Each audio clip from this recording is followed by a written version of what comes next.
Ikaw mo sa akin, bahay kubo. Hindi ako Pilipino. Hindi ko Pilipino ba tayo? Ayan. Ano sagot mo, mani? Yes po. Oo, mani. Precious, sa kantang Bahay Kubo, ano ang nabanggit na prutas? Kantayin mo.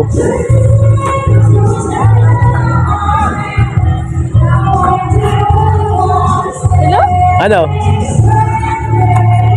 Hindi ko bisado. Mayroon dun isa na banggit na prutas.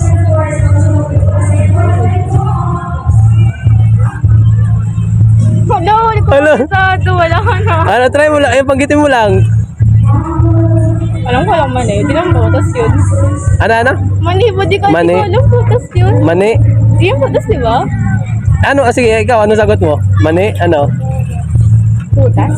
Oh, prutas. Meron ba? Yes, meron.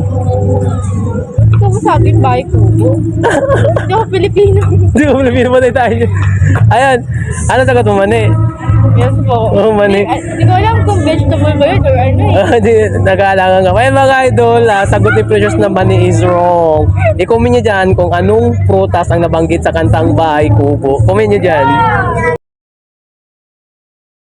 Thank you for watching mga Lodi and mga Lods. Kung nagustuhan nyo yung video ko, huwag nyo kalimutan mag-heart, react, at i-comment nyo dyan yung thoughts nyo at syempre i-share nyo din yung video ko. And mga Lods, thank you din sa lahat na mga nagpapaulan ng tala. Yan, paalala ko ulit sa lahat, always natin piliin na maging mabuti sa kapwa yan. God bless!